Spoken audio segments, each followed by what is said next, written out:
참 예수님. 네, 오늘은 10월의 마지막 주일입니다.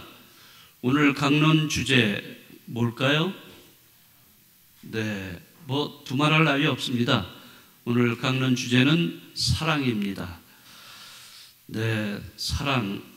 세속적으로 사랑 얘기하면 눈물의 씨앗이고 어쩌고 여러 가지 사랑에 대한 말이 얼마나 많겠습니까? 자, 오늘 마태복음에서 이 율법 교사가 예수님께 질문을 합니다. 뭐라고 하냐면 율법에서 가장 큰 계명이 무엇입니까?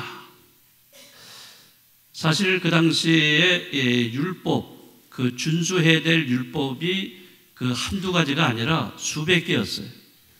그 수백 개 다 중요하지 않은 율법 조항이 없었죠. 다 중요하죠. 자, 그러니까 그 당시에 그 중에서도 어느 율법 조항이 더 중요한가 이런 논란이 많았다고 합니다. 그러니까 이 율법 교사가 예수님을 시험하려고 불순한 의도를 가지고 이 질문을 한 겁니다. 자, 그런데 예수님은 너무나 뜻밖에도 아주 단순하게 여기에 대해서 답을 해 주십니다. 자, 두 가지 계명으로 요약을 해 주시죠. 무슨 계명이죠? 하느님에 대한 사랑과 이웃사랑으로 이렇게 요약을 해 주십니다. 자, 첫 번째 하느님에 대한 사랑.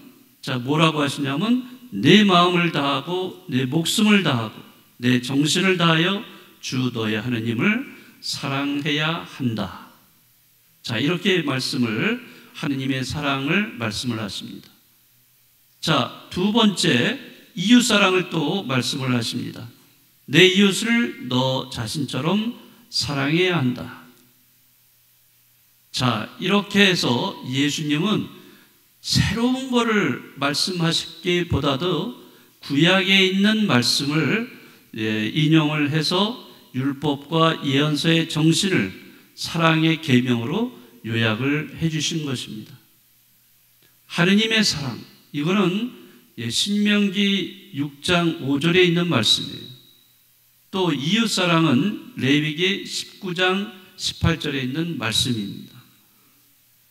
그러니까 예수님은 우리에게 사랑의 계명을 주셨는데 그 사랑의 계명은 율법을 요약을 해서 하느님의 사랑과 이웃사랑을 말하고 있는 겁니다. 그래서 우리에게 남겨주신 이 사랑의 계명이 바로 새로운 계명으로 우리가 받아들인 것입니다. 새로운 계명이라고 하지만은 아까도 말씀드렸듯이 구약에서 비롯된 것입니다. 그 사랑을 구체화하자면 하느님의 사랑과 이웃사랑.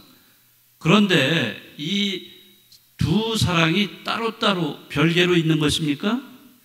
아니죠. 하느님의 사랑이 이웃사랑이고 이웃사랑이 곧 하느님의 사랑이라는 것을 우리는 알아야 합니다. 신약성경 요한 1서에 보면은 이런 말씀이 나옵니다.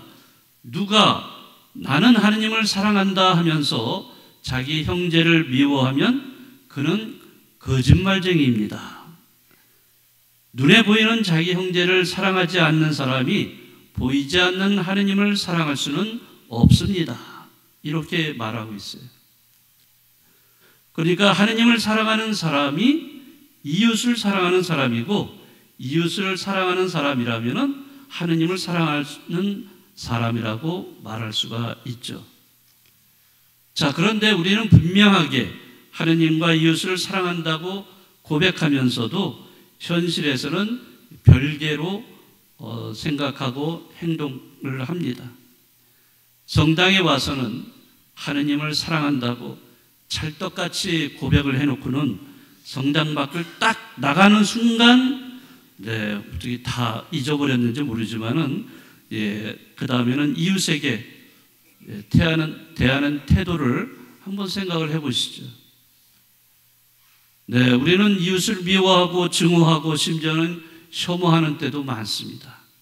나와 생각이 다르다고, 나와 피부색이 다르고, 언어가 다르고, 나라가 다르다고 이렇게 해서 차별하고 배제를 시키고 어느 때는 폭력을 행사하는 이런 경우가 얼마나 많이 있습니까? 자기 몸처럼 이웃을 사랑하라고 분명히 예수님께서 말씀을 하셨습니다.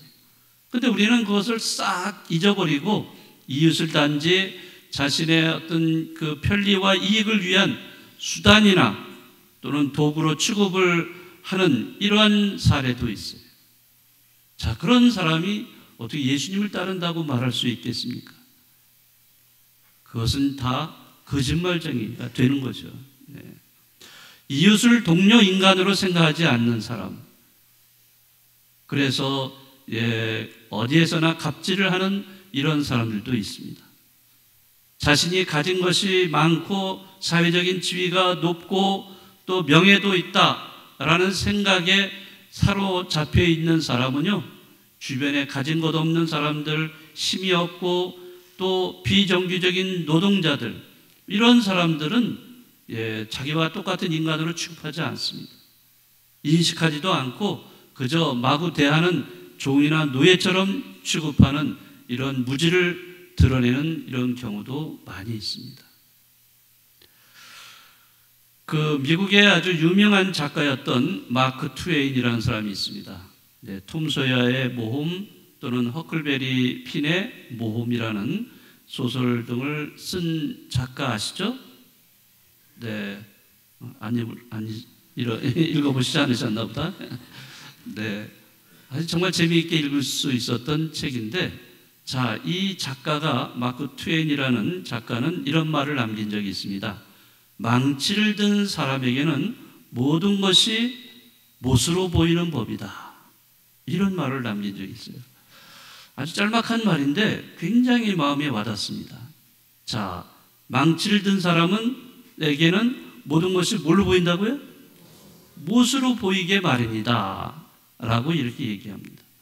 자, 망치를 들고 못을 두드린다면은 그것은 제격이죠. 제대로 된 거죠. 혹시 못이 아니라도 나사 정도라도 괜찮을 겁니다. 자, 그런데 그것이 달걀이라면 어떻게 생각이 되겠습니까? 달걀이라면은 망치라고 하는 것은 완전히 무지막지한 파괴의 도구가 될 것입니다. 망치는 상징적인 말이죠. 망치는 자본이나 재물이 될 수도 있고 권력도 될 수도 있습니다. 이러한 망치를 함부로 휘두를 때 이웃의 삶은 피폐해지고 인간관계가 파괴되고 차별과 폭력으로 이어지게 될 것입니다.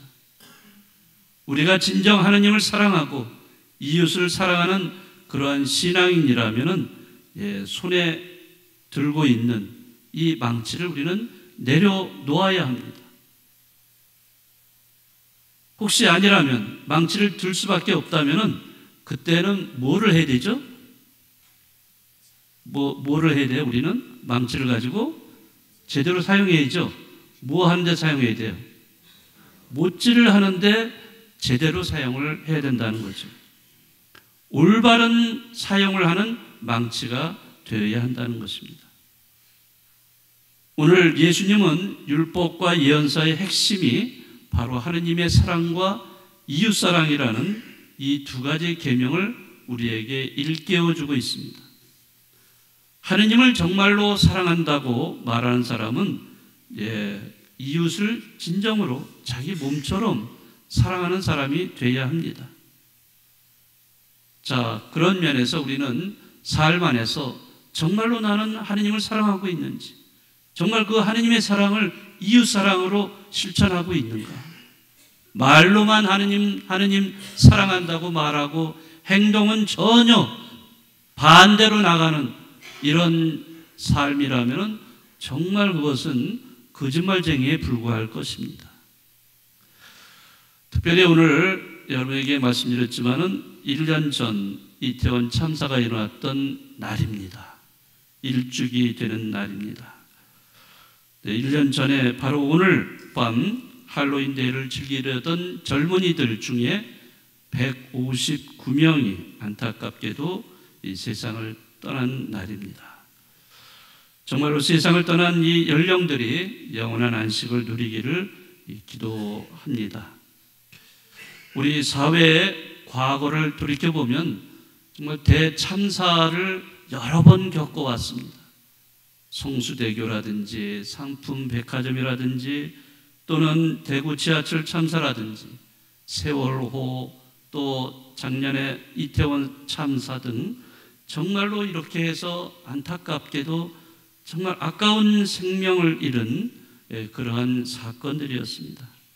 앞으로 이런 일들이 반복되지 않도록 기억을 하고 재발을 방지하는 그런 사회 안전망이 철저히 만들어졌으면 좋을 것 같습니다. 네, 이제 이러한 참사에 앞서서 더 중요한 것은 우리가 서로 사랑하는 거예요. 하느님 우리에게, 예수님 우리에게 이 사랑의 계명을 주셨어요. 하느님을 사랑하고 이웃을 사랑하라는 그 말씀.